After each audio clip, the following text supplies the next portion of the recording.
This is Take Flights with Mark Whittle. Welcome to Take Flight.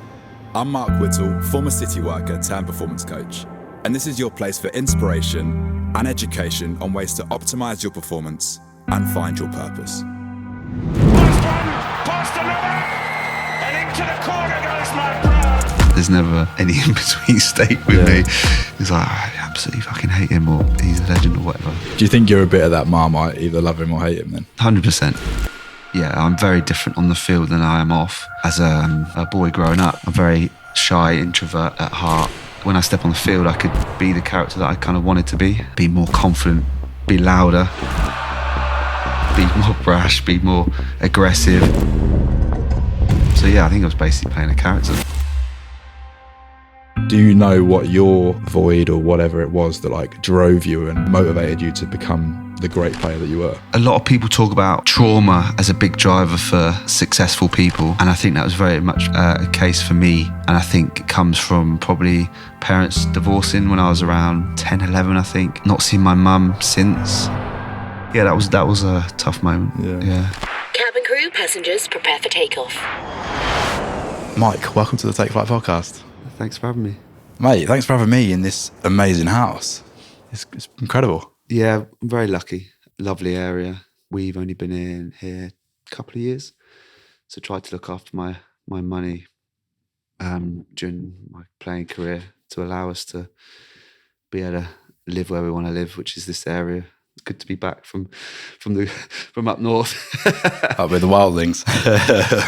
No, mate, it's really, really nice. I love this area as well. So thanks for having me. We had a couple of bites at the Cherry, didn't we? And yeah. I think broken foot, and you rescheduled because you had something that sounds really exciting with the Brentford team or something. Oh yeah. So I went to spend some time with Ben Ryan at Brentford, with where I want to go in my transition when that opportunity came, and he invited me down.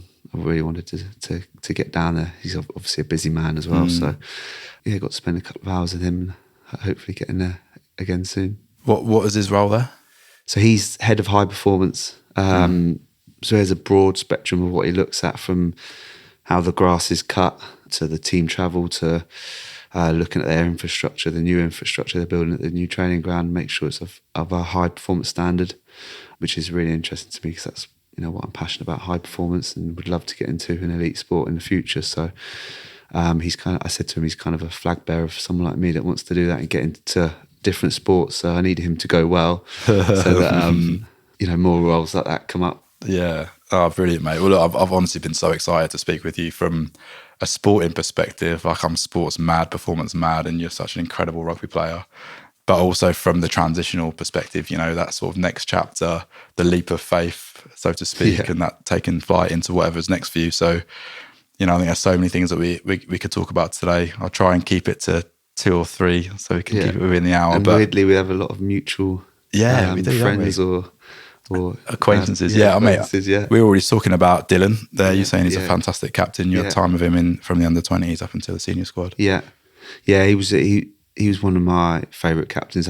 I was saying to you earlier, the way he acted as that link between Eddie Jones and the players, obviously under enormous pressure as an England captain anyway, but then I can imagine behind closed doors under enormous pressure from someone as intense as Eddie, but also pressure from the players to sometimes get what we wanted or feedback to him, stuff that he then had to take back to Eddie and we didn't have to deal with. So a lot of admiration for the way he went about his business as England captain. But also as an England captain, you've got to deal with so much more off the field than anyone else, stakeholders and speeches after games, going to speak sponsors and people that sit on the board at the RFU. So I can't even imagine that role and what it entails and how much pressure, someone like Dylan and Chris Robshaw, who was my England and Quins captain, would have to deal with. Let's not beat around the bush either. Dylan had a lot of controversy and a bit of hate in the media as well that he had to deal with. So yeah, I guess he's kind of similar sort of player in terms of his relationship with the media. I didn't have as much controversy as him, but kind of that Marmite player. You either really liked him or really didn't, and I seem to be that sort of person as well. So I can relate to him in that way. But he had a lot more controversies than me, so maybe he didn't help himself too much. Do you think you're a bit of that Marmite, either love him or hate him? Then 100%. Yeah. I'm very different on the field than I am off. So obviously people only see that sort of persona, but I think for me it was very much filling a character that allowed me to get the best out of myself as a rugby player. I think I felt very early on, not even as a rugby player, but as a boy growing up, I'm very shy, introvert, be more confident, be louder, be more brash, be more aggressive, and things like that. Being a rugby player allowed me to be that sort of character once I stepped on the field. So I really enjoyed being able to do that, and then ultimately allowed me to be the best rugby player I could be, I think. So yeah, I think I was basically playing a character when I was playing rugby, which isn't a bad thing. But I think it's amazing, mate. I think it's so underrated, and that's why sport is just so important for people, isn't it? Because we all have those aspects of ourselves, and sometimes we can't express them. yeah, Some people can express it in the pub or express it in the gym or in different places, you know. But Yeah. like sport, that does allow you to express different parts of yourself that you might not be able to elsewhere. Yeah. And if that was you being brash or Yeah, whatever yeah. else, what are like, if there's like a standout moment for you when you're like, that's a good example of when I was Marmite. Like I've probably As a rugby player? yeah, I've probably divided people there. probably 2, and both of them were in Wales. Okay, The first one against Wales, sorry. First one was in the World Cup, and there's that image of me, and the Welsh hate me anyway, because they probably see me as that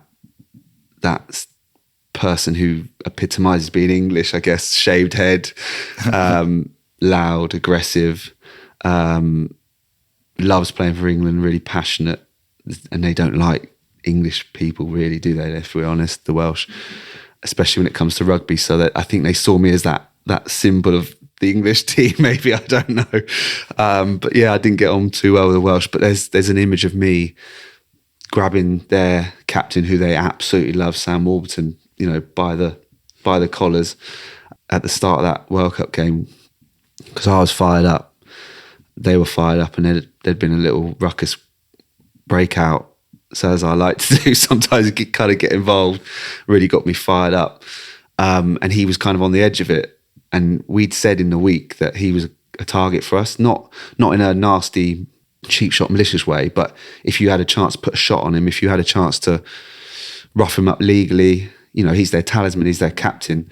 So we were going to take that opportunity, and I'm never going to get close to him most of the game because I'm at the back as a fullback, and I'm not going to be able to physically dominate him too much because he's a back row and a fullback. So this fight breaks out. I'm looking around thinking, right, this is a moment to make a statement, I guess, in terms of if the English fullback can grab the Welsh captain, number 7, talisman, and show that we're not going to back down, we're going toe to toe, that's our moment. So I grabbed him, and yeah, the Welsh have hammered me for that ever since. And ultimately they went on to win, so they had the last laugh. But that happens in sport, right? So, you know, I take it on the chin, and it's all part and parcel of sport. And then the other one is when, I'm not sure if you would have seen it, we were playing Wales at their place.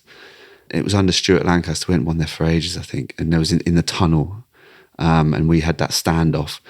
Basically, leading up to it, we knew what was going to happen. They kept doing it to teams. So basically, they would send the away team out first to have their fireworks display going off. You know, those last 5-10 minutes, and we're stood there like absolute lemons in the middle of the field, watching their light show while the crowd go nuts. And you know, we're getting cold and not ready for kickoff. So we said in the week, if this happens again, the likelihood it is we're just going to stand and wait. And we'll wait till they're ready to go out, and then we'll go out in our own time, sort of thing. So this happened. We're in the tunnel. They want us to go out so they can start their fireworks show. Their team's nowhere to be seen. And we were like, well, we're not going. We're getting ushered out by their people that are working there, the stadium manager or whoever it was, and not a chance. So we're stood there. There's this standoff. They won't come out until we've gone. But Robbo's there, quite cool, calm, collected. I'm like a raging pit bull behind him, like, we're not going anywhere. Because I'm in game mode at that point, like, just strolling up and down, we're not going anywhere. Kind of doing the talking for Robbo. While he's getting heat from the event manager trying to get him out. The referee wasn't that bothered either way. Finally, we all decided to go out and they followed us out. And we ended up winning. So on the flip side of the first example I gave you, we ended up winning this one. And everyone talks about that as like the defining moment. But I don't know if it is. But, I think, the Welsh see those sort of two examples and they don't like me too much. Mate, I absolutely love those examples. I love it. Oh, I loved them both at the time because it gets you fired up. I love those sort of moments where it just gets you fired up for the game, like revved up. You're in full character mode. Yeah, I just loved it. What are you doing in the change room before a game to get into that G'd up state? Because if you're saying you're very different off the pitch to on the pitch, like, is there a process that you go through to get yourself in that headspace? No, not anything like banging my head against brick wall. Anything. Very, very like I am in normal life, quite reserved, quite chilled sometimes. Not saying too much. Going through sort of my processes of what I needed to do, which I always went through before every game. Little thoughts to myself, like what's my first action going to be? What we said in the week about what they do? How does that relate to me? Having small conversations with people in the team. Yeah. If you need to have, like my back three, my two wingers, just be aware of this. If I do this, let's do that. Anything you need from me, things like that. Little stretches and stuff. And then I always did the same sort of things. Once I get in the change room, get your kit out. I like it neat, laid out. Get your pills, your painkillers that you need, hydration stuff, all laid out. I like it nice and neat. I always hated when I was sat either side of players that were messy. There's loads of them, stuff everywhere. I'd always be like, look, keep your shit on your side. Because I like, Who's messy? Who was messy? Who was messy next to me? Jack Noel was always quite neat. Anthony Watson's quite messy. He doesn't like order at all. He's just whatever. Joe Marchant as well. He's quite messy. No order. A lot of those young lads, they don't have order. I need order, plan, precise. Need to know where my stuff is. And then I'd go out and do the same sort of at the same time, same warm up routine. But then once I'm in a tunnel, once I step over the white line, then I kind of switch like that. Yeah. It's just the event itself is enough for you just to switch. Yeah. It's funny you say about the order as well. Like, I couldn't agree more. I say that, like, I'm thinking now my house is a bit untidy, but the antidote to self-doubt or doubt in general is understanding. So when you've got clarity and understanding on either in life where you're going, but in that instance, like, you've got understanding of where your kit is, where your pills are, where everything's lined up, like, it's just another weight or pressure that you don't need to be thinking about. Yeah. And then you can focus on the things you need to. Yeah, but then on the flip side, if I look at those guys I kind of mentioned there, what happens if, for me, something's out of place or, you get those stresses. Whereas there, sometimes you think, I wish I could be more relaxed like them. Well, there's always a swing, isn't there, of like passive and excessive. So you can get excessively organised or too passively disorganised. Yeah. But if you're wherever you swing in the middle of the pendulum, usually. And you probably become more excessive when there's more pressure on. So like for England, in the England situations, it's probably more like that. Whereas if I was back at club, I'd be less worried about that. If something like that would be fine. Because you do it more often or it's lower stakes? I think it's just probably a lower stakes, less pressure, probably more comfortable in a club environment. As opposed to what comes with playing for England and, those high stakes that come with that. There's high stakes with clubs, don't get me wrong, but, you've been through it so many times, stuff like that. So, yeah. Yeah, interesting, mate. Fascinated about the Marmite shout as well. Like, my own mum called me Marmite as well. So where did you call yourself that, or someone called you that? No, I've just heard people say that about you. Yeah, about me. But you kind of get that from reading stuff. You kind of get that. There's never any in between state with me. It's like, I absolutely fucking hate him, or I know. Weird though. Oh, he's a legend or whatever. There's no in between. Do you listen to any of that? I did do. I did do, definitely. I think I struggled with that. And then I ended up taking myself off social media, probably towards the latter stages of the few years of playing for England. It was just things like that. I remember once going in to Twickenham and we used to get dropped off the bus and then walk through the crowd a bit. I don't know if you've ever seen it. Yeah. It's like through the the line gates, they call it, get dropped off outside, and they kind of set up a tunnel for you, and you walk through. I remember this is a very low moment actually.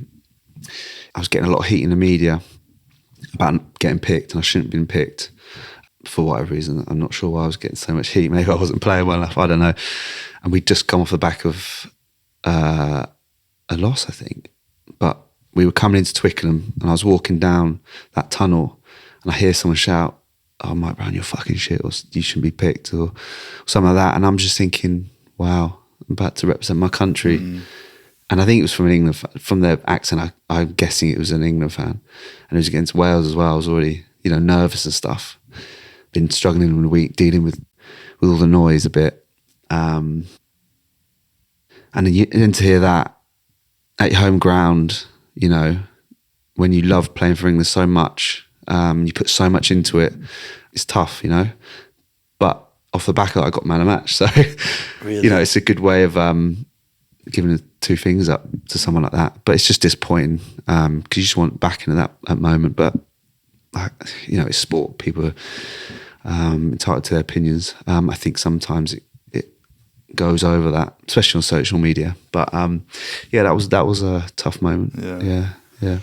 Strange, isn't it? I think the quote, "the man in the arena," comes to mind. Yeah. Because so often, the people who are observing and who aren't actually doing the thing are the ones who are happy to pass opinion, and it's usually coming from insecurity or jealousy or something similar.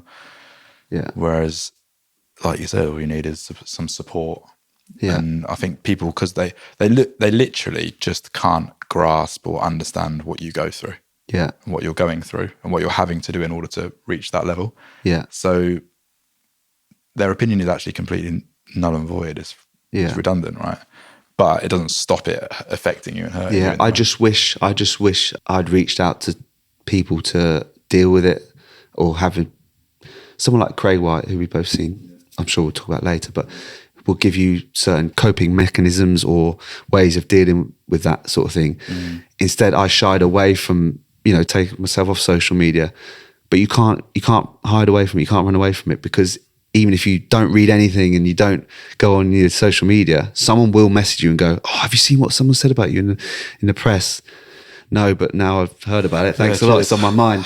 I'm not going to go read it, but it's on my mind, thinking, what have they said? Why are they saying that? Especially someone like me, who's an overthinker, an over-worrier. Spend a lot of time on my own thoughts, not in a weird way, but, being introvert and, spend more time on my own, that's where you feel comfortable. I should have taken ownership, responsibility of that, realising that, and meet it head on by having coping mechanisms to deal with that.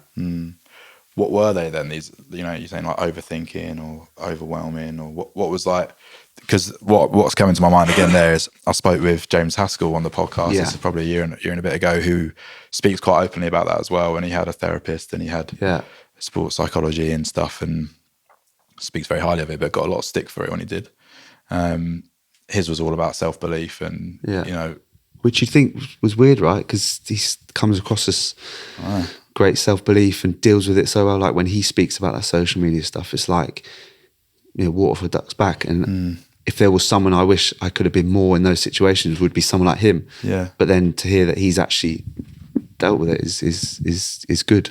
Well, sometimes again, passive or excessive, the excessive bravado is a cover-up of the deeper insecurity anyway. So, not saying that that's the case for Husk. He's obviously got a big personality anyway. But this was it was especially in the early part of his career when he was first at I think it was Wasps, wasn't it? When he was first. Yeah. And then when he went travelling or like went and played in France, etc. Like, so I think if you asked everybody, it would be a very high percentage of people who did suffer from that. The doubts and the internal dialogue, unless you're firing every week, which no one does. So what was it like, if you could put words to what was going on internally? Like what was it that you were thinking? Oh, wow. Like, you should be overthinking about, am I playing well? Have I trained well? The teams are coming up, the teams you just played against, the feedback you're getting. Because as a sportsman, you're getting feedback constantly, right, from all angles, from people you should be listening to, coaches, teammates, to who you shouldn't be listening to, press and social media. people in your family giving you feedback. You're constantly getting it all the time. It's probably like not many other jobs are like that, I can imagine. So you're getting all that in and it's just sat there, and if you can't deal with it and being able to filter it. And when you're in environments like I was in with someone like Eddie Jones, for example, you're constantly worried about someone like that. What's he thinking about you? He'll message you at like during games for your club about certain situations you've done badly in a game, and you know what it's like, right? After a game, first thing you do, look at your phone. Eddie Jones, you're like, oh no. So a club game, something that happened, and then he'd message you about that. Yeah, I remember playing Sarries, which is already a big game for Harlequins. Someone that's grown up at Harlequins, that's the team you want to beat, Saracens. At Wembley, I made a line break and then tried to take someone on, placed the ball back for a ruck and knocked it on or something, which isn't good enough. I know that, obviously. And being an overthinker, I'm thinking about how I messed up that moment. We end up losing it anyway, so you're already annoyed about that, especially being a quin through and through. You want to beat Sarries, you're already pretty pissed off about losing to them. There was a rival with me and Alex Good as well, both trying to get in the England team, and he like he always does, played pretty well.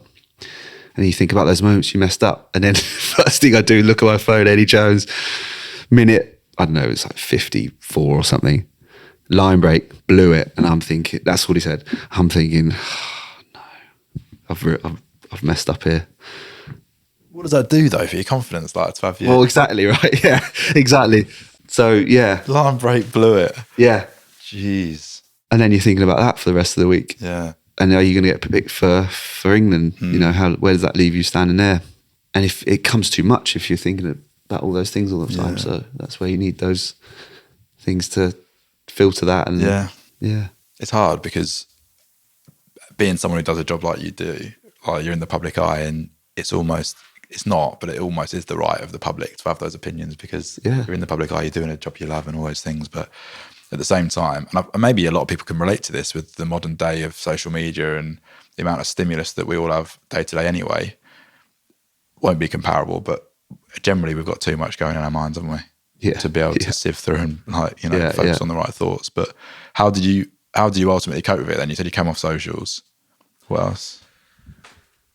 You try and speak to people, I think. Ultimately, I ended up losing my place in the England team. I think a lot of that was probably not being able to deal with that sort of thing. So, like I said, with Eddie Jones, you're already in that environment which is tough, ruthless, sometimes too much on the fear side for players, especially if you're not in that main group of players that he had. And I ultimately lost my place, so I didn't deal with it, did I? Otherwise, I would have gone to that World Cup. What do you think then that it was the overthinking ultimately? I think so. I think I ended up playing with fear. So it wasn't like I was having really bad games, but I don't think I was probably going into games thinking, don't make any errors, just do your job, rather than I'm going to go and enjoy this by doing this and doing that, what I do well. And then if you go in with certain mindset, you probably make more errors, as if you're just going out and expressing yourself, being decisive, not overthinking stuff, then you can probably go out and have a good game. So that's interesting though, and for context, I'm sure everyone who listens to this knows exactly who you are, but like a Harlequins legend, you there for, what was it in total? Like 19 years, 19 years. I think Is so, that including the academy? Yeah. 19 years. Yeah. Wow. So Harlequins legend, and then England legend as well. 72 England caps. 72, yeah. And quite frankly, like one of the most exciting fullbacks England's ever had. Like, I'm glad you said that. I don't get that feedback much. Really? Or didn't feel like I get it. No, I felt like I took massive value in the basics of a fullback and getting those spot on. And so one of my strengths, high ball. Another one was making sure I was good last line defence. And then I think my counter-attack was good as well. But I feel like the counter-attack didn't really get looked upon too much. And I was just seen as a boring fullback because I was good at high ball and good at tackling, just seen as a defensive fullback. Right. Especially for 6 of my 8 years with England, I was top of meters made at the end of campaigns. I was top of defenders beaten for campaigns, carries. And then this whole bandwagon started. I never passed the ball. So then that was playing on my mind, going back to that. Then I try and force stuff too much and take away from my decisiveness. Yeah, so I think sometimes I feel like people didn't really take in the good stuff and just saw me as a boring fullback because I had so much value on the high ball and made sure I was good at that first and foremost, and then everything built off that for me. I felt like people forgot about the good stuff I did. Well, I haven't. Firstly, it's great to hear you talk about the high ball and talk about the fundamentals and the simple things, right? Because as a professional, that's where it all begins. Yeah, and that's what I say to every single young player. I say, best at basics. This is actually an Eddie term, best at basics, he always used to say to us. And that for me, I started early on in terms of the fullback stuff, high ball, one-on-one tackling, decision making from the back. One of the best bits of feedback I got from a player was Jamie Roberts, Wales legend who joined Quins. He said to me, I never realised this until I've played with you, but you never seem to make an error at the back in terms of your decision making, which for us in the front line is amazing because we know if the ball's kicked over our heads after we've been pounding in terms of our defence, we know we've got a safe pair of hands who will put us back on the front foot or look after us so then we can get back into our shape and stuff. So that for me was great feedback because that's something I always wanted to make sure I did. People I played with, I wanted them to have huge trust in me to be able to do my job and not put them under pressure. That's what I wanted. So, I worked so hard on those fundamentals, and I say that to every single young player. Best at basics first, fundamentals of your position, whatever they are, and then everything else will build on that. The confidence will come off that.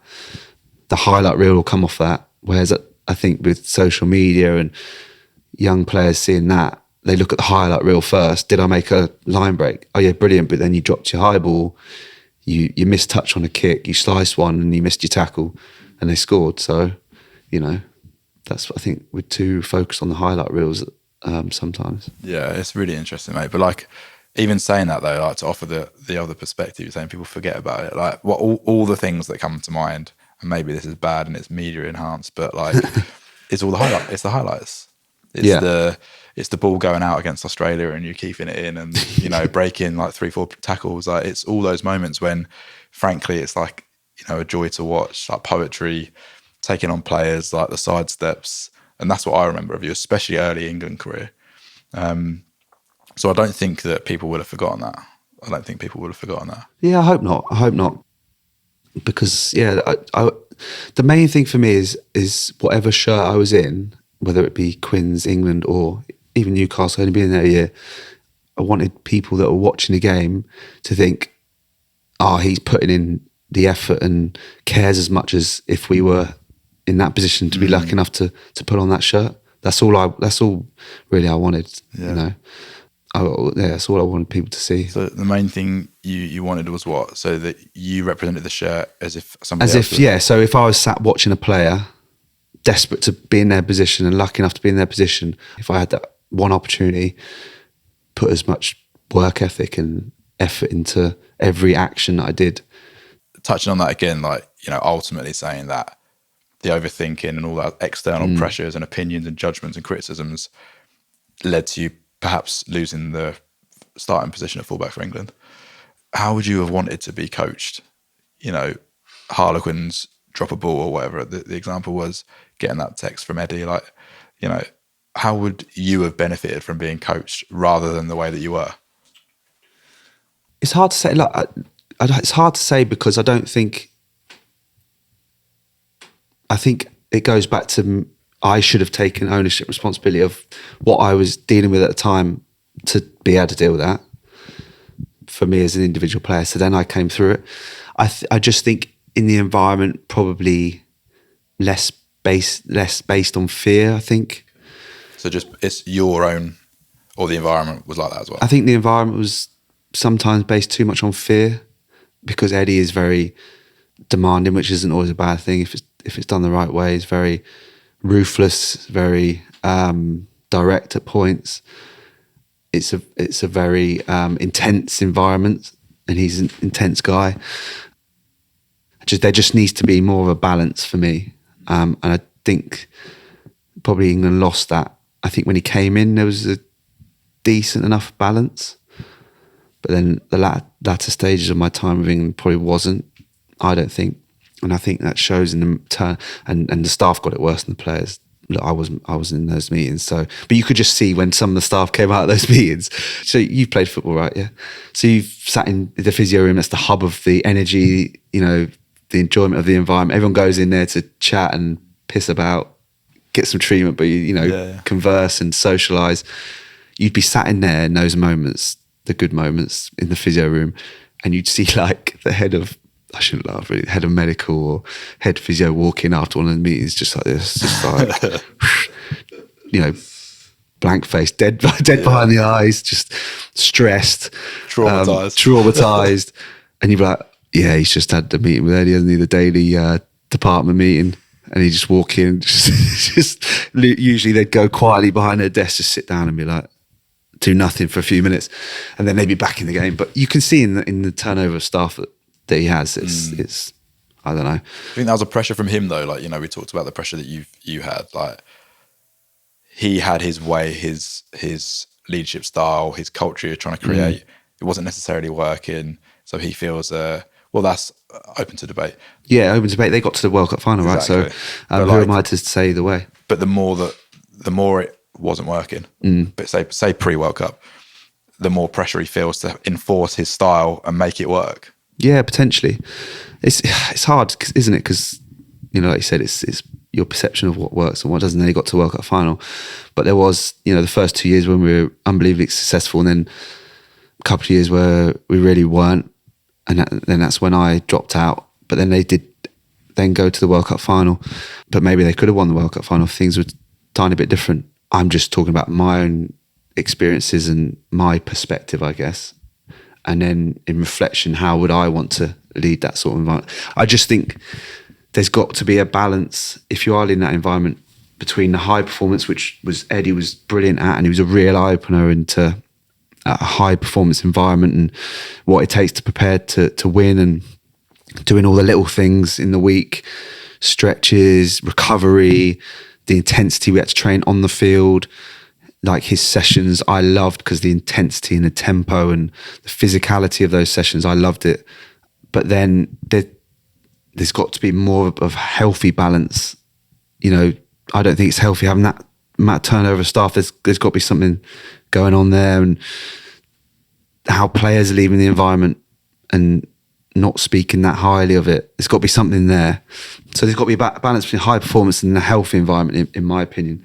Especially nowadays with the generation coming through, they need that balance. I think they need the balance of the enjoyment and having more involvement in and responsibility of taking ownership on decisions made, and allowing them to do that, and more guidance and support, as opposed to being direct and ruthless and intense, I think. So yeah, just that balance, I think. Yeah, mate, really fascinating, great insight. Like this goes for sport and business, but they say don't coach the player, coach the person. Like if you're not personable with the player, don't understand them and who they are, how can you understand their communication style? How can you understand what motivates them? It's hugely important now, isn't it? Massive. Yeah. And I think that's probably more like softer skills, isn't it? Or what was probably considered softer skills before. Yeah. And how do you measure the soft skills? It's hard, isn't it? But what I would say about Eddie, though, like I was saying there, like in terms of his rugby experience, knowledge, his session planning, the sessions that he put on, him being able to make us understand what it takes to be a high performance athlete and the preparation needed and everything that goes into that, like was second to none for my career. That was a real eye opener. He was excellent. So yeah, I do have massive respect for him in terms of that. What was the biggest thing that he offered as far as the high performance side of things? Oh, everything. Like everything I've just listed. The preparation you need. So preparation in terms of your recovery and how we did that every day, not just ticking a box, but actually doing it properly and finding the best one that works for you and doing it to a high standard. The meetings that he put on, the style of meetings and the information and knowledge that he put in, but also that we would get. The sessions, how intense they were, from the minute you were on that field till you walked off, you did not stop. you'd have like 30 seconds for a water break. Like it was like boom, boom, boom. 12v12. Go to that drill, come back, 12v12, this game, that game. You know, look at the board, get your bib on, right, go, we're off.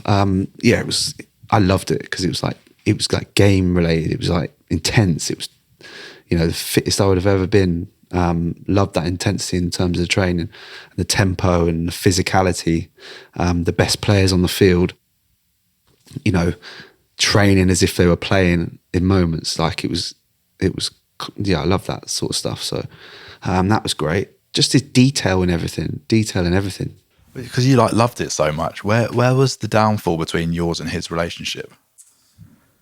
It was when he didn't see you as that starter anymore. He kind of would switch a bit of confirmation bias, the way he talked to you, the way you know, I'd have moments in training where he'd suddenly shout at me for no reason, or a reason that he thought was the reason. But yeah, it didn't really, I think for me, he knew how much I cared for playing for England, how much effort I put in, extra effort, which I'm sure a lot of the lads do, but he knew that. You know, there was one moment where I had a key for Pennyhill Park to go and do my extra sessions with the head of SNC, Dean Benton. They got me an extra key. So he knew I was doing all the extra stuff in terms of that, which he wanted, but also I wanted to keep getting better and going down there and doing kicking sessions with Johnny Wilkinson and all those little extra bits. He knew how much I cared because he told people he knew how much I cared, and they said that to me. So I think when someone loves it and cares for playing ring that much and is doing all these extra things, which I'm sure a lot of players were, I think you can just do it in a bit better way, I think. And then at the end with the Ben Teo thing, which I'm sure you've read about. And yeah, I'm familiar with the story. But yeah. If you want to add context. Then. Yeah, so anyone knows rugby's. So we were in a World Cup camp and it was away in Treviso. And at the end of the World Cup camp, we had like a team social, which, you know, they were very insistent and encouraging that everyone got involved in, which is fine. I'm not a big drinker, but some lads are more drinkers than me. So they did their thing and I had a couple and I actually was enjoying it, you know, sat with players that I got on with really well, Slady, Mark Wilson, Don Brandt, Joe Marchant, people like that, just having a nice relaxing afternoon on a beachfront bar after an incredibly intense 2 weeks. Like it was the hardest 2 weeks training I've probably ever been involved in, with the humidity, the intensity of training, the heat. So we were going to very much relax and get on with it. Some of the guys who drank too much did some things, and anyone listening can go and read about it. And then Teo was one of those ones who I think was drinking too much, got a bit rowdy and decided his focus of wind up and things like that was going to be on me. So that ended up with us two kind of coming to head. He swung for me, clipped me on the eye, and on the walk, that was walking back to the coach at the end of the sort of late afternoon. And then off the back of that, it was the way that kind of got dealt with. So Eddie, I felt, kind of used that as a reason to say I wasn't getting picked for the World Cup. Obviously already incredibly disappointed, but that wasn't the reason I wasn't getting picked. Wasn't getting picked for World Cup. I kind of felt it for the 2 weeks I was there, to be honest. You know, he makes it quite obvious, in my opinion, probably going back to what we're talking about there, doing things a certain way, he makes it very obvious. So when I went back at him on the phone about this and him trying to use it as an excuse, he didn't like it, because if you go back at Eddie, as players have found out, even though it was a very respectful way, my wife was listening to the conversation, I had it on loudspeaker, so she heard it all. He just flew off the handle and went crazy. What did you say to him on the phone? So he basically said, I can't have that in my squad. I've had reports from, I don't know, the security over there or whoever that he's talking about what happened. So I said, can I see these reports? You know, with all due respect, I didn't really do anything wrong and, you know, handled myself the best way I could in that situation. For the afternoon, you can ask players if you want. So, I don't agree with that reason for dropping me. It went from there, just went off on one. But then he switches back at the end going, but stay ready in case there's injury. And I'm like, hang on, I had my ears blown off about, you know, coming back at you, and then you switch again. Honestly, sometimes you didn't really know where you stood with him. So it was a weird one, because you're already disappointed. You're not, obviously hugely disappointed you're not going to the World Cup, and hugely disappointed we're putting all that in for 4-year cycle. So just give me the real reason. If you don't have one, tell me to have one, but don't make up an excuse and use that one, which was an upsetting situation for me as it was. And then it just got swept under the carpet and that was it. And you just left to deal with that sort of thing. And then it comes out in the press, you're having to deal with that. You can't really say anything because you're worried if someone gets injured for England, will you be the next one in? But if I say anything about the TO situation and how that's dealt with, I'm not going to be the next one in, knowing how Eddie is and things like that. So, it's a hard situation to be in. You can't say your bit. So everyone's, just assuming that you had a fight and it was your fault or both your faults. So it's a hard situation to be in, and it's disappointing to end like that, really. Yeah, it's really tough, mate. What do you think the real reason was, if you thought about it, just for you? Like, how do you feel it panned out? What was the real? No, I think the real reason was he just wanted something different, maybe that he saw in Elliot Daly as a fullback compared to me. Like, That's okay if he told you that, right? Well, yeah, it's not as an individual, is it? You won't take it well. But what can you say to that? Yeah. Just be like, well, it's his opinion, isn't it? Well, you can still disagree. But I'd with rather it. that than some BS reason of a fight that you were trying your best to get out of for the whole afternoon, and people will back you and say that. I'd rather that, because that's not the way I want to go out. That's not the reason I'm not getting picked for World Cup. I was desperate to be in. Yeah. I'd rather just him say that, and if he can do that stuff different to me, then fine. Yeah. Mate, I draw so many similarities, like from a personality perspective from you, like a lot. Like I said before, like my mum called me Marmite. Like, I don't know if I'm still as much. I don't know if you would see yourself still as much like that, but I think really what that means for both of us is that we're just comfortable being ourselves. Like, we're happy to be ourselves, and we're not happy to roll over on someone else's opinion or from someone else's perspective, which means pushing back sometimes. What's difficult, especially in the sporting environment, because it's such a strange world, is like there are personalities that do things that would never be forgiven in like business, for example. When I played football in America, I think I still dislike my manager that I had now. I haven't fully got over it.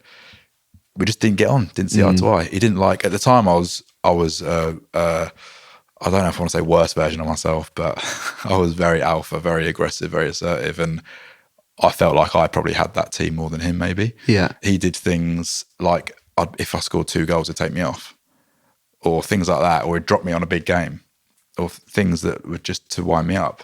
Or when I got injured, the first thing he said in the changing room for the next game was, we've got the strongest team out that we could have as a team is out now. And he didn't mean because I was injured, he meant because I'm not playing. Things like that. So I still dislike him now. So I don't know do you still hold on to anything from that experience of Eddie? Not dislike. Like, I've seen him since, and he's very good at anything that's happened, just shrugging it off. And I don't know if he forgets about it, but it's like he's forgotten about it, which is kind of admirable, because you have to, I guess in that sort of job, you have to shrug things off and move on very quickly. Or I don't know, he's just soulless. He doesn't care. I don't know. So I've seen he visited Newcastle, see some of the players, and his conversation is like, it's fine.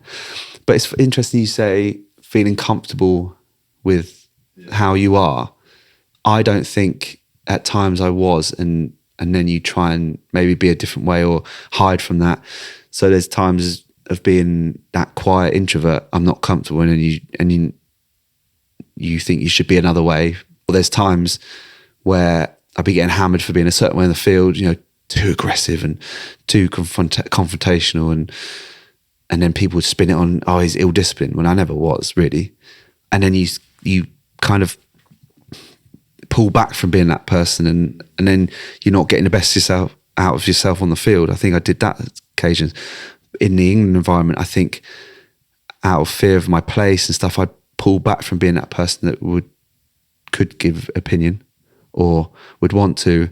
I'd just be like, oh no, I'm just going to sit at the back and let other people give their opinions, because they've got bigger standing in the team now, and I'm just going to worry about looking after myself and hanging on to playing, and then ultimately that doesn't help you, because I end up getting dropped. So yeah, I think it goes up and down. Whereas now I've learned I will never want to be how I was the last 1, maybe 2 years I was being, I was like a shadow of myself. Like I wouldn't want to be like that. What, like when you were at Newcastle, do you mean? Yeah, so like in Newcastle, I made sure I give my opinion, not in a bad way, I don't think. And I'm sure the players would have told me if I was, because you're going into a new environment. Yeah, they know that you've done a bit in your career, and I could very much come in and be like, I know it all. We're going to do this and be a bit of a dick, but hopefully I wasn't. Yeah, they didn't tell me I was, so. And the Geordie lads would usually tell you if you were. But offer my opinion, challenged my teammates, but also the coaches, which I don't think they liked because they weren't used to that. But then players, my teammates saw that, then I think gave them a little thing where, oh yeah, we could do that. We're going to challenge a bit and we're going to say what we think and offer our opinion. And again, not in a bad way. So it started to kind of feed into the other players around me, which at Newcastle, which I felt was quite good. So I think the long story short is I'm now going to be myself, obviously keep learning, developing. If I want to be a leader in elite sport with my transition, being able to adapt and be a good leader and constantly reflecting and check and challenge myself on that. But I'm never going to be like I was in those last 2 years and shadow myself and not be, what people like to say, true to yourself. Probably the best way to put it is I'm going to try and be true to myself and not be like that. Amazing. Well, that's all we can do, isn't it? But like, do you know what interests me about that, mate? Is that I'm interested to know who, because it sounds, you're basically saying that you put too much emphasis on external opinion and that altered the way that you 100%. behaved. But you say you didn't drink much, and rugby's a heavy drinking culture. You know, I spoke to Hask, I've read his book. You know, those sorts of people. Same with Hartley. Yeah. Jack Noel, I've had on the podcast Yeah. as well. Jinxie, Jamie George, you know, same, all these lads, like, it's a very heavy drinking culture. Similar to yourself, although when I played football, I did drink a lot, but I've not drank for 2 years. I haven't, other than my brother's wedding and stag do, I haven't drank for 2 years. You stay true to yourself in those environments. You got the key to Penny Hill Park. Like, you might have had players being, oh, fucking Mikey, you know. There was like, I've been a non-drinker in a rugby fight. It's not like I'm not a drinker. I would drink in certain situations, but I choose not to because it doesn't hold any value to me in any part of my life. Like, I don't see any value to it. Even team socials during the season, I don't really drink, which frustrates some players, some teammates. But like at the end of campaigns with England, I would, because it'd been so intense. You'd have a good drink, or end of season social. The ones I turned up for. Again, I got a lot of stick for sometimes not turning up, because it was not really my thing, and just didn't see value in it with performance wise. So But I don't think that's a bad thing, mate. Like, you called yourself introverted. Would you say you're introvert? Yeah, personality type? definitely. So is that okay to not want to go to the social? No, You don't not think for the so? team. Not for the team. Well, they I think the team view would be no. But sometimes, as an individual, I needed to do certain things to not. I just didn't feel comfortable in those situations, or didn't want to be part of those situations, which wouldn't sit right with some other people because they think team all the time. Or I would go to socials and duck out when it starts getting too much, because it's just wasn't what I was about anymore, and didn't see any value in it. So I can certainly say, like I say, I've had about 2 years without a drink and I feel a million times better. And it was, the trigger for me was having my daughter, and I couldn't cope with the sleepless nights. You know, building my own company and drinking at the weekend or whenever. So I'm very similar, although I do value it at certain times. Like, it's still good, but I think that, like I said, there is times. There has to be a really good reason for me wanting to drink. I'm not that person who's sitting and have a glass of wine or something. It's just like, I just don't see where in my life, even now not playing, I don't see where it fits in. You know, with your family. Again, sleepless nights. If I want to be best I can be for my son and my wife, and be present and enjoy the weekend or small amount of time we have, then drink's not going to help me do that. In terms of my transition stuff, it's not going to help me really with that, and staying fit and healthy is not going to help me with that. So I don't know. It's so interesting that you're saying that, because I've thought about this so many times where, like, you know, your best mate at school, who you got on with really well, don't see each other for years, and then you see each other again and you're just completely different. Yeah. Because in that space of time, your values have changed or your priorities have changed. And that's okay. But a lot of the time, like if your values are different to the collective, for example, you're not going to connect with them in the same way. And that can be really challenging. And that even might be something that we can point out for the England thing. You just were different to the group, or I don't know, I'm making this up. I'm just sort of speaking my thoughts. But it's difficult for people who want to go on a different journey or grow or be better or develop. And that sometimes means that those who don't mirror your values aren't going to be able to see eye to eye, and vice versa. People who have the higher standards aren't going to be able to see the eye to eye with others as well. Yeah, there's certain things that I do in terms of my personality or values, and I look at other people sometimes and you think, oh, why are they doing that? But that's because that's what they want to do. And sometimes you have to remember, oh yeah, that's your own bias. Like, what's their perspective? Why are they doing that? What value do they have? It's interesting to say about feeling comfortable. I do feel like a lot of my career, I did feel uncomfortable in certain situations, probably from being an introvert and stuff like that. So, and I learned this with my uni, introverts, they can be in big group environments and things like that, but it takes a lot of energy away from them. Whereas extroverts, they like being in those big groups and social situations because they get energy from it. And when you put it like that, I can reflect on my career and see why sometimes I'd have to take myself away, sit in my room a lot, especially with England when you're there all day, every day. It would be incredibly exhausting for me. Being in a team sport as an introvert, thinking about it now, no wonder I was exhausted during England camp at the end of the day. And probably some people would look at me and go, why is he sat in his room for so long? But that was where I'd go and get my energy back, sit and have a quiet moment to myself, a bit of time on my own.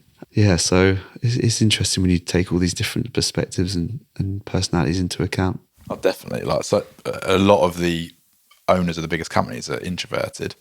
There's so many good things about introverts, like the ability to listen more, the ability to understand others more, like all these things. But the emphasis is on us to understand ourselves, but it's also on the leader of that, if it's a team or whatever, the person who's leading that, or doesn't have to be necessarily the business, but leading that person. There's an emphasis on them as well to understand that person as well, which isn't always done. Yeah. I very much had to learn that later on in my career, learning about other people, because I think would just expect, I'd always be like, why can't they just be like me? And especially in the club situation, why aren't they so driven? Why are they just happy to be squad players? Why aren't they as diligent with their, recovery and stuff? Why aren't they as aggressive when on the field, or loud, or focused or intense as I am on the field? And why don't they like feedback a certain way, and I would give it very direct, where they need different things. I had to learn that very much later on in my career. So that was interesting to learn. So someone like Joe Marchant, for example, he's very, very laid back. You have to be very softly with him.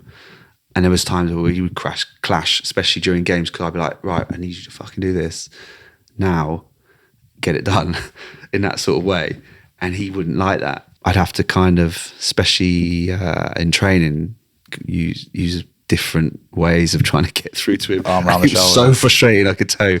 He's one of the most frustrated people because he's so different to me in a rugby context. So yeah, it's interesting you say that, because I've had to learn that a lot. Yeah. I was an arm around the shoulder player. I needed to be told I was great to get my confidence. I think everyone does though, right? I think everyone does. Yeah, maybe. Yeah. But I think people could be a bit more direct with me. Well, I just want feedback. Tell me direct, to the point, so I can go and do it. That's all I want. Honest feedback, boom, go. Yeah. Where some people are like, oh, you got to try this. Yeah. How about this? Or what do you think of that? No, just tell me, boom, I'm onto it. Yeah. It's so interesting. This episode is brought to you by Hux. Hux is a health company created to inspire you to find your daily edge. I've been trying Hux for the last few months, and it's become my trusted health supplement of choice. And I love that its range of products can, and for me should be used every day from wake until sleep. Hux consists of high-quality potent supplements across 4 categories. Their superfood blend provides you with 17 superfoods, including vitamin A, B, C and D, and a hit of plant protein. The hydration tablets hydrate you quickly in unbelievably good flavours. Nootropics support those focus periods and long-term brain health. And finally, Hux's sleep products with award-winning ingredients like Levagin to support your recovery through deeper, more restorative sleep. I've been using superfood and hydration for the last few months and have noticed a drastic improvement in sustained energy and my sleep. In fact, having met the team, tried the products and seen the vision, I decided to become an early stage investor myself, and I'm so excited to be a part of this journey. You'll be seeing loads more from Hux, and I can't wait to see and hear from people being supported by the products. To get involved, visit huxhealth.com or at huxhealth on all socials and use the code TF20 for 20% off all products, including their subscription. Thanks guys, I hope you enjoy. Mate, what was the driver, right? And the thought behind this question is people like Danny Cipriani, for example. Yeah. His own man. Yeah. Had his own demons. Yeah. They drove him to be he was incredible talent anyway, but drove him to be an incredible player, but arguably was his downfall as well. I've got my own demons which have driven me in areas, and probably my downfall was like I just couldn't cope with authority or people telling me what to do. Like that's what stopped me really progressing any further. Until I started to realise that about myself. And now I work for myself with no one around. So maybe I'm still not over it. But do you draw anything from Danny's situation with England or anything else? And do you know what your thing was, or your void, or whatever it was that like drove you and motivated you to become the great player that you were? Danny's situation. Danny was one of those guys that I've just talked about that would be incredibly frustrating to someone like me because we're so different. But I have huge respect for him and love him as a bloke because he's always so kind. Well, to me anyway. Like whenever there's been bad moments in the career, he'd be someone that would message me, or when I speak to him, be so kind. So I have huge respect for him and appreciate him for that. But on the other side, incredibly frustrating because he's so different from me, lives in chaos in terms of, no structure and very relaxed with certain things like timekeeping and stuff. So he was in the England camp with me under Stuart Lancaster for 2015 World Cup. And both of us were training with Margot Wells, who's a speed and power coach, off-site, as well as our training on camp at Pennyhill Park. So what we would do, and Stuart was great at letting us do this, was certain days and certain parts of the day, we were allowed to drive to Guildford, which was like half an hour away. He didn't have a car at the time, and we'd go and train with her and then come back and do the session. He didn't have a car at the time, so I had to give him a lift. And I would be strict, right, we need even at this time, so because I know it takes half an hour to get there, the session will take an hour, half an hour to get back. I know exactly, it's all scheduled, it basically, in my head, this is the schedule, stick to it. I get very nervous if we're not leaving 5 minutes before I said we should leave. I like to be punctual on time and have a schedule. I'm sat in the car park waiting for him. I say we were leaving at like, 12. It's getting 5:02. I'm like, where is he? I'm ringing him. No answer. 12 o'clock, still no answer. And then he rings me. Oh yeah, I'm coming. I'm like, mate, I'm leaving. I'm about to drive out and leave you here now. Literally, I'm coming. 15 minutes later, I'm about to pull out of the car park and join in the long drive to the main road. I see him walking out the hotel, literally wombling down the road, not a care in the world, looking around. I'm like, Sips, hurry the fuck up. Back beeping the horn, would you hurry up? He's like, what are you on about? We got loads of time. And I'm just like, oh my God, stressed, driving all the way there, trying to make up time, and he just doesn't care, putting his music on. So that side of him would stress me out. But yeah, what a great player when he was on form. It's just a shame we didn't see more of it, I guess. And I can't remember the other question because I was waffling on about Sips so much. Amazing, I love that. Just, any similarities, or that sounds like not, but the driver, yeah. So I think a lot of people talk about trauma as a big driver for successful people. And I think that was very much a case for me in what I've managed to achieve in my sporting career. And I think it comes from probably parents divorcing when I was around 10, 11, I think. After that, not seeing my mum since, and the trauma that comes with. I say to my wife all the time, my son's got it too easy. He needs a bit of trauma. She's like, trauma? How can you say that? And I'm like, not in the really extreme trauma I'm talking about, but he needs a bit of struggle in his life. And I think everyone needs a little bit of struggle in life to learn how to be resilient, deal with it, bounce back, find a way. I think young athletes can't deal with that sort of thing anymore, and be resilient and be able to bounce back, or just get up in the morning and find a way. Sometimes people want it too easy, I think. But yeah, you read a lot about trauma being sort of a catapult to success, I think. So that was probably mine. Yeah. Thanks for sharing that, mate. So you never saw your mum after the divorce? No, I haven't seen her since. Only, I think, once. She turned up at a quins game, and after the game, we always do the lap of talking to supporters or your family members in the crowd, come up to the side of the pitch. And I did that once, and I think I was talking to my wife, maybe, or friends, and she kind of tapped me on the shoulder and went hello and walked off. So it was, a weird exchange. But yeah, I don't know why really. I think maybe she was dealing with the trauma of what happened to my mum and dad, splitting up and stuff, and yeah, I don't know. Maybe she thought it was on us to get in touch with her, and the fact we stayed with my dad when she left and weren't kind of begging her or asking her to go back and live with her. Maybe she, trying to see it from her perspective, was upset with that. But I don't think a child of that age should have the responsibility to go and do that. And she could have easily come to our schools or later on in my college, which actually I was going to college where she lived, because I know she was from Winchester and that was where my college was, where we lived in Salisbury originally. So she could have easily come, but she didn't start coming until I started playing for Quins that I know of. So then you're thinking a bit like, oh, how does that work then? And I don't think she tried to reach out to my sister at all as well until later on. And then my sister was a bit like, well, you were going to Mike's rugby matches, but you didn't come try and reach out to me, which you could have easily done. So then, my sister's straight away thinking, why is she doing that? She wasn't bothered before. Whether she was or not, don't know her perspective fully. And then once time goes on, you kind of like, I guess you kind of lose that bond with your mum after that long. So there's no feeling there anymore. I guess that sounds like quite heartless and soulless, but after so long not seeing someone, it's a bit like, well, I've managed without you. I've been doing my life without you. I've got through everything without you. So then you lose that urge to speak to them anymore. So then that's why I haven't got in contact since. So yeah, that's...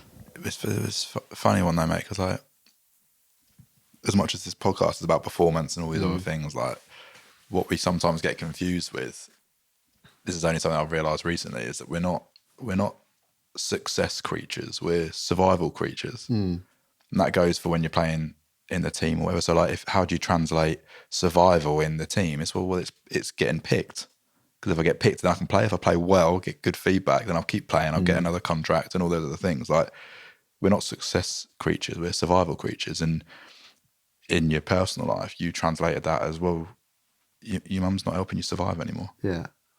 I think you switch it off at some stage as well. Yeah, I think that's probably what I've done, yeah. I think, like, I don't even really get upset about it anymore. I would have before. Yeah, so it's tough. It's tough. But then you just make sure that as a parent, which I am now, you don't allow that to happen to your children, I guess. So, yeah. But again, I don't know her perspective. As time's gone on, I haven't even thought about her perspective. So, yes, Yes, it's weird. I don't really know. Yeah, I don't know what to Good, say, mate, do you? but yeah, and it's hard. But you know, you might not have been on the Quins pitch or in Twickenham without it. Yeah, exactly. You never know. Exactly. Um, But I wouldn't want anyone else to go through it because Yeah. it was early on. It's hard, isn't it? It's hard. imagine. Yeah. I want to talk about some of those kind of intuitive moments where like peak Mike Brown was just like taking players on, sidestepping players. Like, are they moments? Does it slow down for you? Like, do you remember it? Like, what's going on for you that allows you to access that? Because it is peak you. You know, no one could touch you. I don't know if there's any. Did you have any nicknames as a player?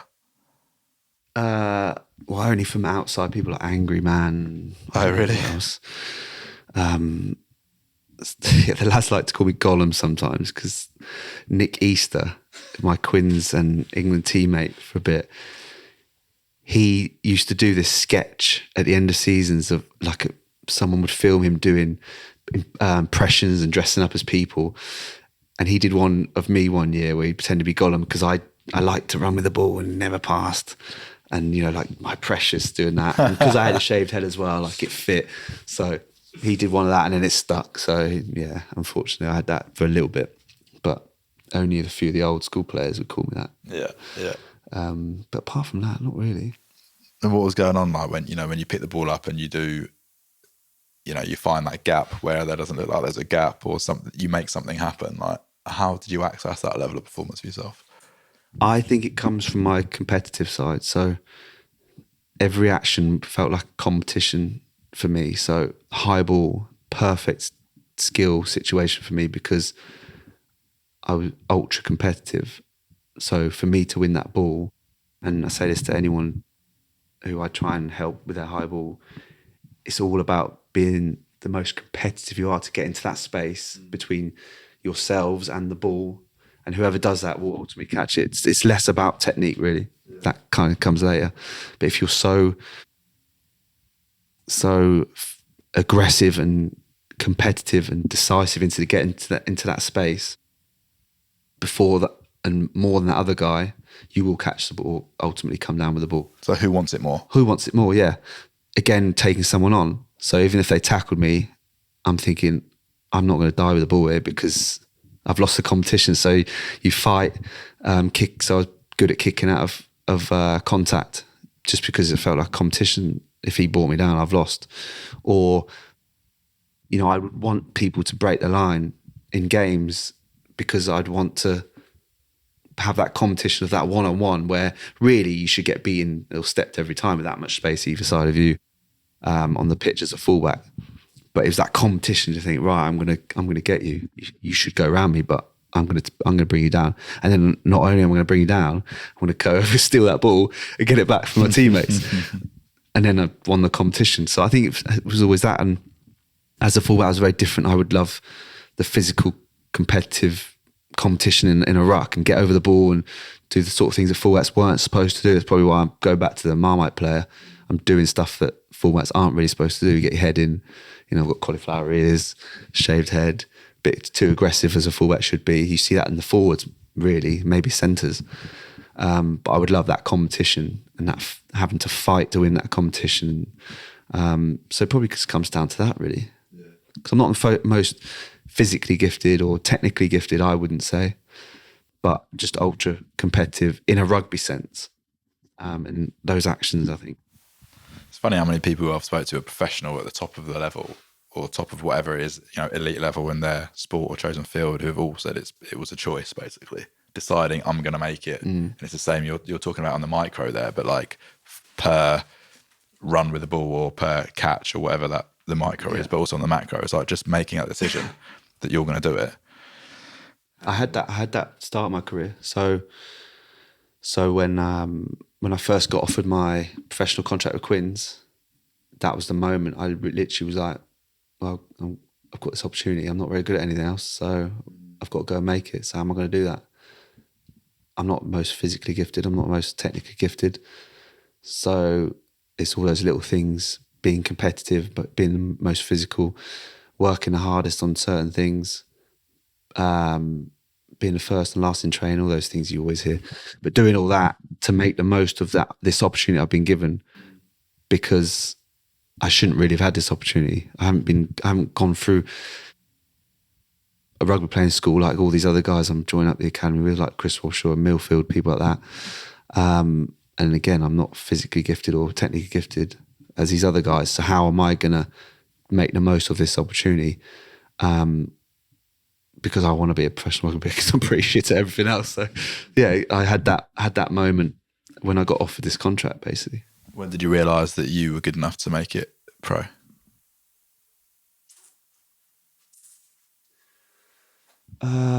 Probably when I got offered the contract.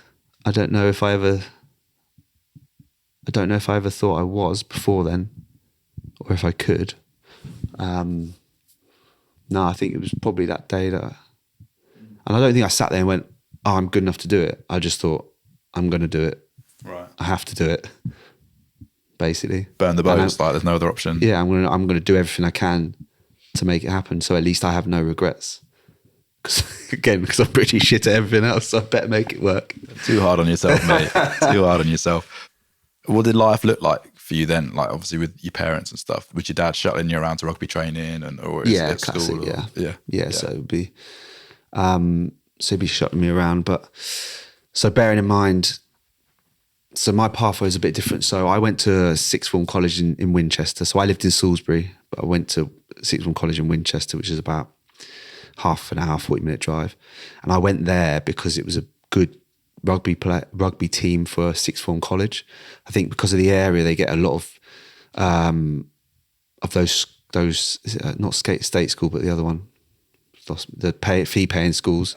Private school. Yeah, like private schools drop out there and go to the normal college. So they go there. I think it's just luck of the area. So joined there, and a couple of guys that were there were going to Harlequins on a Tuesday and Thursday night, because back then they had Tuesday and Thursday night training where anyone could go. So hundreds of boys would go. And then they would pick an under-19s and 21s teams with their academy players and then fill in the gaps basically with guys like myself that would come in on a Tuesday and Thursday night to make those teams up, because they only had like 10 of each age group of a full-time academy. So I followed them, went with them, and they would drive me from Winchester to Aldershot. So that was about an hour after college. We'd do that, which was good fun actually, because they were a year older than me as well. So they looked after me. But we'd turn up, there was hundreds of boys there. Like there was loads of people on a Tuesday, and then they kind of filter it down to Thursday being the main teams that they'd picked. And then you play on a Saturday. So I went there with them. I did all right, but I was playing fly half then. I played number 10, so because I wanted to be the kind of main man. It's like a striker in football. Everyone wants to be a striker, don't they? Score the goals, be the main man. So it's the same there. I did like half a season, I think. But then back at college, my coach, who was Joe Marchant's dad actually, he moved me to fullback. I was fuming, absolutely fuming. But he could see the skills in me, I think, which obviously worked out well. But I was fuming. I wanted to be the main man. He pulled me. I was fuming. But then the more I did it, I more enjoyed it. So then about half season in, I wasn't getting anywhere at Quins. Maybe a couple of bench spots. Moved to fullback, told them. They started playing at fullback, and it worked out well. So played 19s, played 21s. Then got called up for their second team, which was their full-time first team squad players, some of their academy players, to play like in the A-League. And they needed someone as a fullback. Because I played by 21s, I got a call from the academy manager, Colin Osborne. Can you play in this game on Monday night? I'm like, absolutely. Of course I will. It was against Gloucester away. And I thought I'd just be on the bench. Like they needed a spare player. So I turned up, walked in the change room, and I'd been visiting a uni at Worcester with my dad. So then he drove me to Gloucester, went to Worcester, spoke to them, and it was like a rugby program / academy program thing with Worcester. Not full-time academy, but just like a link. Spoke to them, then drove to Gloucester, played in that. But when I turned up, walked into the change room, and I went and sat with the bench spots because I thought I'd be playing there. And then all the other guys walked in, and one of the academy guys I played in the 21s team was like, "Oh, why are you sat there?" I was like, "Oh, I'm on the bench." I don't really know. And he's like, "No, you're starting, mate. You need to go over there." I was like, "Oh shit!" Basically, I was like, "Oh wow." What am I, like panicking because, this is a big level for me, like proper men, full-time players. But I did all right. Did all right. Scored a try and then played the rest of that season in the second team as well, and got a contract off the back of it. So yeah, it just works out well. Amazing, mate. Yeah, I absolutely love I that. think we were talking about my dad driving me around, weren't we? Yeah, man. So he did. How did it lead to that? Yeah, so he used to drive me to. He used to come and pick me up after I'd finished training on Tuesday and Thursday nights at Quins. So the lads would drive me up because I wasn't driving at that point. And then he would then come and pick me up from somewhere near Southampton because they lived there. So it was a long night. So I'd be getting picked up at like 10, 11 at night and then drive me home. And then he'd pick me up from college games, come and watch those as well, which was Winchester, middle of the week. Then he'd come on the weekends to watch me for the 1921s. So, 3 or 4 times a week, he's driving, a few hours, just driving around. Early on in my rugby playing kind of career as a grassroots player, he's driving me to training. He ends up being one of the coaches. So he's coming to training, coming to games every week. But also as well, to be fair, I was very lucky that my dad introduced me to loads of different sports, which I think helped my rugby ultimately. He didn't push me to do it. He would just make sure I had the opportunity to try it, at least if I didn't like it. Like cricket, I tried. It was all right. Didn't carry on going, but he took me there. He'd take his time up to do that. So, owe him for doing that. Because you can learn a lot from doing loads of different sports that'll help you ultimately where you want to fall. So, were you one of the ones who like the boomers off the back of the 2003 World Cup final? Is that how you got into it, or were you already into it? No, so I was already into it then. So 2004, showing my age, was when I got my full-time contract. So I would have been 17 in 2004. So 16? Yeah. So yeah. How old are you now? I'm 37. 37, right. Yeah. And what was because you've gone on, mate, and had an incredible career. Like, if you think that moment from getting pro contract, right, second team at Quins, to what you've done is outstanding. Like, if you can reflect on the incredible career that you've had. Difficult question, and probably one that you get all the time, but what's been the best moment for you, highlight moment for you? Oh, wow. There's probably 3, I think. In the teams I played with, I think one would be the Prem 2012 win with Quins. First time Quins won the Premiership. The group of men and staff that we had were really tight. Great enjoyment. Connor O'Shea created an amazing environment. We played a great brand. It was like, this is our style, this is our identity. Whatever happens, we're gonna do that. And if you're good enough to beat us, then fair enough. But this is what we're gonna do. And it was enjoyable. But also it was a load of lads that I'd grown up with. Ugo Monnier, George Robson, Chris Robshaw, Jordan Turner, Danny Kerr, all those guys you'd grown up with, had those good nights out early on. So we just loved it. We loved on the field because we were playing a great brand of rugby, and we kind of had so much confidence in what was instilled in us of saying, this is the way we're going to play. If you're good enough to try and beat us, see what happens. But then off it, so much enjoyment with what we did. So that one. And then the Grand Slam with England, 2016. I think firstly, off the back of that disappointing 2015 World Cup being dumped out, how hard that was to deal with the majority of those players, how we kind of bounced back to win that Grand Slam. And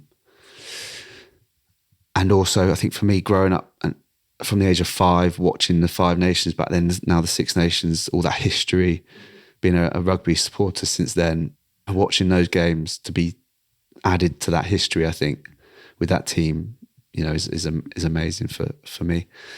And then individually, I think being able to run out with my son at the Stoop for I think it was my 300th Quins game.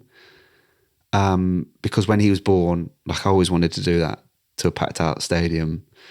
And it was packed out. It was Sarries at home. We didn't win, but I won't tell him that. It was packed out. It was Friday night. It was always something special about a Friday night at the Stoop, under the lights against Sarries. Got to do that with him. Also, Danny ran out for his 250th as well, so you get to share that moment with him and he ran out with his son. So yeah, got to do that, which was amazing. Oh mate, what an incredible career, man. Honestly, it's been a real pleasure chatting. No, I appreciate it. We've gone over 1, 2. We've not talked about any of the things that I wanted to talk about. Yeah, I didn't get my transition and stuff in there. We talked about lots more. Yeah. I'd love to have you on again, mate. Would you come on again next year? 100%, yeah. 100%. I'm actually having a performance center built in my garage. It's like a big garage. But yeah, I'll have my study and my podcast studio and gym and sauna and ice bath and everything in there. Yeah, nice. So, mate, I'll go in the sauna, maybe not the ice bath. Oh, you'll go in the ice bath, mate. I'll help you do it. It's easy once you've primed. It's easy. But yeah, mate, I'd love to have you there. I'd love to have you there and talk all about like the latter part of your career, like the year at Newcastle, what happened after that, and all this transition. Could you study in at the minute a master's in what's the actual title of the course? Yeah, so it's a master's in sport and directorship. So it will help me apply what I've learned as an athlete in my rugby career into an off-field role, because that's where I want to go. My transition is to, I guess, like a leadership role in elite sport. So initially, I think it was to probably stay in rugby, but now I'm over the last 9 months, been looking across all sports and the opportunities there. You know, someone like Ben Ryan in football at Brentford, leading that high performance side there is really interesting to me, because that's what I'm interested in, high performance. You know, that sport and director roles, general manager, they call it in America, which Quins have that model with Billy Millard. So that's what I'm working towards. It's been tough and challenging, but also confirmation of where I want to go. Amazing to connect with so many people that are on the course, that are in roles in sport, but also other industries as well, who have lived experiences which I can learn off, is like gold dust. It's been great. Yeah. Oh, amazing, man. I'm excited to see where you go. You have to come to me. We'll talk all about that stuff. Yeah, maybe it'll be better then, because you'll have had another like 6 months behind you on the journey. Are you still actively looking for a club now or not? Yeah, so I'm in a weird grey area where I can still play mentally and physically. I think my name's still out there to play. But the playing option would have to align with what my family want to do. You know, Newcastle felt, worlds away from down here. It felt like being abroad up there. So, it has to align with what they want to do, and moving them around. My son's just started school, so that's important as well to take into account. Has to align with the work I've done with my transition so far, because, I'm making good headway with that. And I wouldn't want to, say, for example, Japan, it'd be tough going there because moving the family there, the work with my transition, I can't continue that. It's tough doing uni over Zoom, meeting people, getting into environments and learning that way. But also it'd have to align with what I want enjoyment-wise as a player. So it have to be a clear playing identity that fits to what I get enjoyment out of. And being an ex-Quin, it's very clear what, playing identity I would enjoy. So, something like that. Yeah. Yeah, brilliant, mate. All right, well, we can hear about all those updates and what happens in between. We'll do the last 3 quick fire, because what I'll probably do is split this into 2 episodes, which will be nice. We get a really nice balance of the whole story. So the last 3 questions, we do the same. You've heard them from when you listen to it yourself. But the first one is, what's one thing that's either come up or you've discovered recently that you're particularly excited about?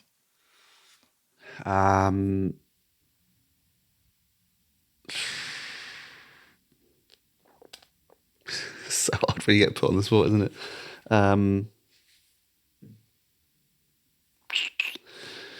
What I'm excited about, I think, to be honest, it's like, for me, in the position I'm in, is just how much potential and opportunity there is out there for me to grow, learn, develop. I feel like I'm in a very learning and development phase in my life with my transition. What I've learned so far, how much there still is out there, how much growth I can make into a role, hopefully, that I want to get into. So I think that's the exciting thing for me, selfishly. Yeah. But yeah, I think that's what I'm getting excitement out of at the moment. Meeting all these people that I've been lucky enough to meet, the environments I'm lucky enough to be in, the learning I'm doing in my uni, but with people like Craig White and other people that I'm lucky enough to meet, the events I'm getting invited to learn again, and then being able to apply that is the next thing. I'm desperate to get my teeth into somewhere to do that. But that's the exciting thing. But also on the flip side, because sometimes I can be a glass half full, half empty person, then it's also nerve wracking because I can't see the end. You can't see where it's going sometimes, and you don't have that end goal because it's so broad. And the uncertainty of what the future is quite nerve wracking as well. So there's two sides to it, really. Yeah, I hear you, mate. I hear you. I really relate to what you were saying at the beginning, though. Like, that's why I love Mondays because this is the new week. I love January because it's a new year. I like new chapters. They're so exciting about the potential. But you're right. If it's too broad, it can be a bit. I just need to focus on that, like you're saying, the new potentials. Just keep going back to that. Focus on that. It's okay for me at the moment to be broad. I think because I think you have to be on your transition because you don't know where it's going to go. Because I've been so engrossed in one thing for so long. So, mate, you got an incredible future ahead of you. I can see just from your mindset, your discipline, the way that you operate. Like, I'm really excited to see where you go. Appreciate it. Thanks. One habit that you would encourage your listeners to undertake? Again, something I've learned very recently, getting out of your comfort zone as much as possible. I think coming from being a professional sportsman, like I said, come so engrossed, or I did, so insular, so focused on the next thing I need to do to be as good as I can be as a professional. The next recovery thing, the next review, the next bit of feedback, the next game. And it just keeps going like that sort of hamster wheel that people talk about. That I think I forgot to get out of my comfort zone to help my development, which is what I'm doing loads at the moment. And it's exhausting. Things like, and if people that are listening that would know me, and I've spoken about it being an introvert, I hate presentations, hate it. Like, I get so nervous, like the fear. But doing that, so I've got one on Thursday, but I've only ever done like two. My first interview about a month ago had a presentation element in it, and I was so scared, but I got through it. Before that, it was my first uni assignment, had a presentation in it. I've got another one. So doing things like that, just forcing myself to do it, because the first thing I think of when someone says, come and do a presentation is, how am I going to get out of this? Going to meet new people, getting out of my comfort zone. Anything I'm doing that is great, been great for my development. So just constantly trying to do that. I think I would say to someone, don't forget about getting out of your comfort zone, because it's massive for development.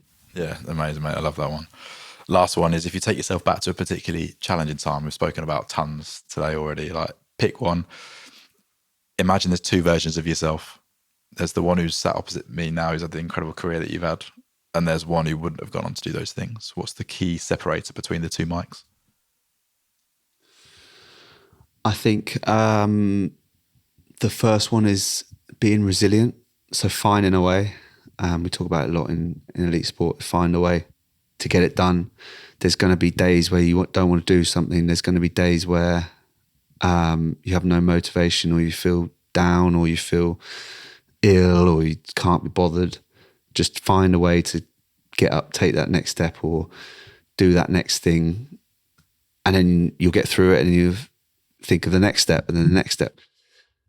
And you don't always have to be PBing or doing amazing things that day. As long as you get something done, I think that's the difference. Because it's so relating it to being a sportsman. There's loads of days you can't be bothered, but if you want to be successful, you have to get stuff done. You have to just find a way to get it done. But then there'll be days you feel amazing, and you go and PB and smash that day. What else? I think that's the main thing, just resilience. I love that though, find a way. Yeah, just finding a way. That's the difference, I think, between being successful and not successful. And I would say the generation now probably aren't resilient enough, and it should be taught in schools, I think. Mate, I hear that. I'm with you. Yeah. Mate, it's been an absolute pleasure. Thank you, mate. I really appreciate it. No, thanks for having me. It's been good. Right. Cheers, mate. Cheers. You have reached your destination. Hey, it's Mark Whittle. Thanks so much for watching or listening. It's so great to have you a part of the Take Flight movement. Subscribe to the podcast on all platforms, video and audio, to be the first to see new episodes and new conversations with the greatest minds in the world. Follow me at markwhittle_TF on all social platforms. And visit takeflightworld.com to join our growing community of hustlers, performers, and go-getters. I can't wait to see you next time. Until then, stay positive, stay motivated, and of course, take flight.